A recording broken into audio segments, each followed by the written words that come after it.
اعوذ باللہ من الشیطان الرجیم بسم اللہ الرحمن الرحیم۔ حضرت فضل بن عباس رضی اللہ عنہ روایت بیان فرماتے ہیں کہ رسول اللہ صلی اللہ علیہ وسلم نے ارشاد فرمایا، عمر معی و انا مع العمر والحق مع العمر حیث کان۔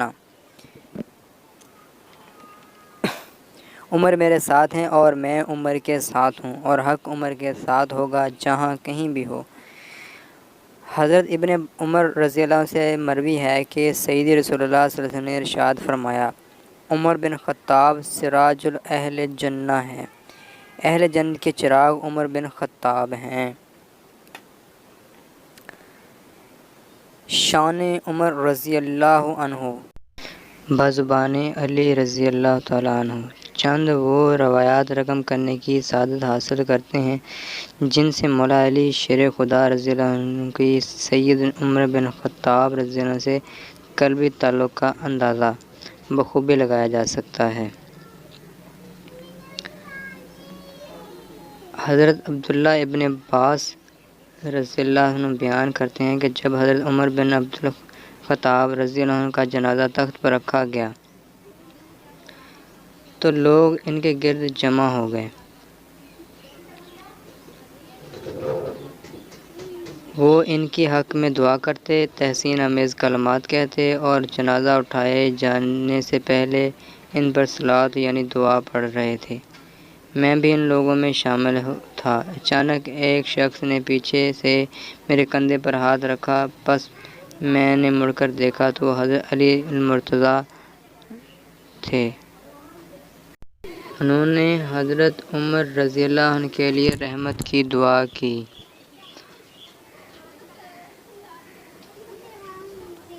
اور فرمایا، اے عمر، آپ نے اپنے بھائی کو کوئی ایسا شخص نہیں چھوڑا جس کے کیے ہوئے اعمال کے ساتھ مجھے اللہ تعالیٰ سے ملاقات کرنا پسند ہو۔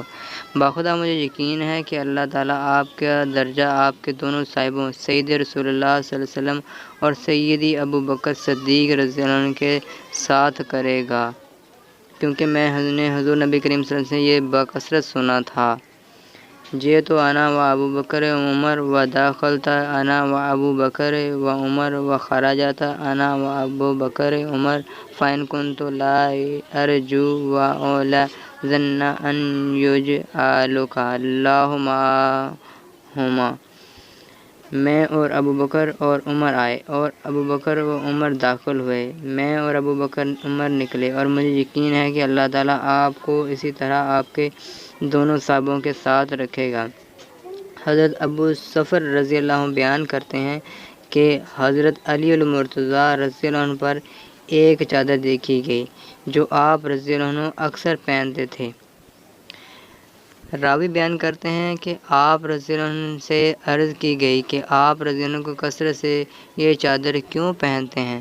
تو آپ رضی اللہ عنہ نے ارشاد فرمایا، اِنَّا کَسَيْنَاهِ خلیلی و صفی و صدیق و خسی عمر ان عمرنا نفسہ اللہ فنساہ اللہ ثم بکا۔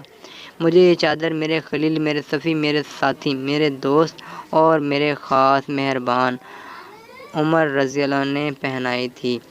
بے شک عمر رضی اللہ عنہ اللہ تعالیٰ کے لیے خاص ہوا اور اللہ تعالیٰ نے اس کے لیے خالص بھلائی چاہی۔ پھر آپ رضی اللہ عنہ نے رونے لگ گئے۔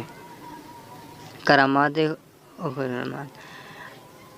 سیدنا حضرت عمر فاروق رضی اللہ عنہ کی چند کرامات درج ذیل ہیں، اگرچہ یہ کرامات با اختلاف الفاظ مختلف کتابوں میں ممالک میں موجود ہیں۔ اختصار کے ساتھ یہاں ایک حوالہ لکھا جائے گا۔ حضرت عمر رضی اللہ عنہ سے گستاخانہ کلام کرنے والے کا انجام۔ حضرت یحییٰ بن سعید رضی اللہ عنہ سے روایت ہے کہ حضرت عمر فاروق رضی اللہ عنہ نے ایک شخص سے اس کا نام دریافت کیا۔ اس نے کہا، جمرہ یعنی بم چنگاری۔ پھر آپ رضی اللہ عنہ نے استفسار کیا، تمہارے باپ کا نام؟ اس نے جواب دیا، ابن شہاب بمعنی شعلہ۔ پھر پوچھا کہ تم کس قبیلے کے فرد ہو؟ اس نے کہا، ہرخہ یعنی سوزش۔ پھر آپ رضی اللہ عنہ نے فرمایا، تمہاری بدباش کس جگہ ہے؟ اس نے جواب دیا، ہرا یعنی گرمی۔ اور دریافت پر گہرا کہ کس کے حصے میں سکون پذیر ہے۔ اس شخص نے کہا ذات نطی بمعنی شعلہ والا۔ اس پر فاروق اعظم رضی اللہ عنہ نے ارشاد فرمایا جا اپنے کنبے کو خبر لے کہ وہ سب جل کر خاکسار ہو گئے۔ جب وہ گزاگ پہنچا تو اس کے کنبے والوں کو جلا پایا۔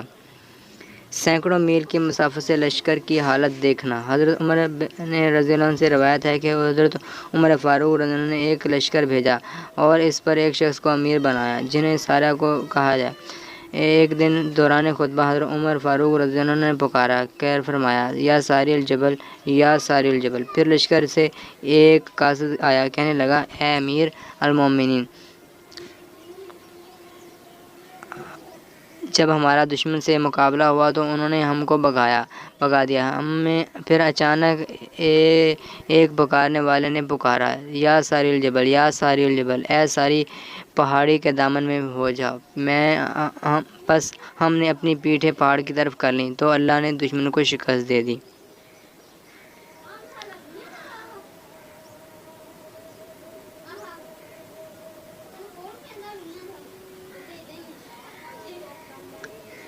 آپ کے حکم سے زلزلہ رک گیا۔ مدینہ طیبہ میں زلزلہ آیا اور آپ رضی اللہ عنہ نے زمین پر درہ مارا اور ارشاد فرمایا اللہ کے حکم سے ٹھہر جا۔ زمین ٹھہر گئی اور اس وقت آج تک زلزلہ وہاں نہیں آیا۔ آپ کے حکم سے آگ بجھ گئی۔ مدینہ کے گرد و نواح میں ایک دفعہ آگ بھڑک اٹھی تو آپ نے ایک ٹھیکرے پر لکھا یا نارو سکنی باذن اللہ، پس اس آگ کو میں ڈالا تو آگ اسی وقت بجھ گئی۔ شان عمر رضی اللہ عنہ تعلیمات حضرت سلطان باہو رحمۃ اللہ کی روشنی میں جس خوش قسمت کو اللہ پاک اپنے قرب وصال سے نوازتا ہے تو وہ یہی نہیں کر سکتا کہ اس کے دل میں انبیاء و رسول علیہ السلام، اہل بیت و صحابہ کرام رضی اللہ عنہ اور اللہ عز و جل کے برگزیدہ بندوں کا احترام نہ ہو، اور اس کا اظہار اس کی گفتگو اور اس کا کلام میں ہر وقت ہوتا رہتا ہے، اور یہی اس کی اللہ عز و جل اور اس کے حبیب مکرم صلی اللہ علیہ وسلم کی بارگاہ اقدس میں قبولیت کی ایک نشانی ہوتی ہے۔ ذیل میں ہم حضرت سلطان عارفین سلطان باہو رحمۃ اللہ کی تعلیمات مبارکہ سے چند صدق صدیق و عدل عمر، پر حیا عثمان بود، کوئی فقر از محمد شاہ مردامی بود۔ حضرت صدیق نے صدق، حضرت عمر نے عدل، حضرت عثمان نے حیا اور شاہ مرداں حضرت مولا علی حضور نبی کریم صلی اللہ علیہ وسلم نے فقر کی دولت پائی۔ اسی طرح حضرت سلطان باہو رحمۃ اللہ علیہ کا فرمان ہے شمس العارفین شریف میں کہ جب کوئی طالب اللہ سید رسول اللہ صلی اللہ علیہ وسلم کی مجلس مبارک میں داخل ہوتا ہے تو اس پر 4 نظروں کی تاثیر وارد ہوتی ہے۔ حضرت صدیق اکبر رضی اللہ عنہ کی نظر سے اس کے وجود میں صدق پیدا ہو جاتا ہے اور جھوٹ و نفاق اس کے وجود سے نکل جاتا ہے۔ حضرت عمر فاروق رضی اللہ عنہ کی نظر سے عدل اور محاسبہ نفس کی قوت پیدا ہوتی ہے اور اس کے وجود سے خطرات ہوائے نفسانی کا خاتمہ ہو جاتا ہے۔ حضرت عثمان غنی رضی اللہ عنہ کی نظر سے ادب و حیا پیدا ہوتا ہے اور اس کے وجود سے بے ادبی اور بے حیائی ختم ہو جاتی ہے، اور حضرت علی رضی اللہ عنہ کی نظر سے علم، ہدایت و فقر پیدا ہوتا ہے اور اس کے وجود سے جہالت اور حب دنیا کا خاتمہ ہو جاتا ہے۔ اس کے بعد طالب لائق تلقین بنتا ہے اور حضور نبی کریم صلی اللہ علیہ وسلم اسے دست بیعت فرما کر مرشدی کے لا تخف ولا تحزن مرتبہ عطا فرماتے ہیں۔ آج ہماری خوش قسمتی ہے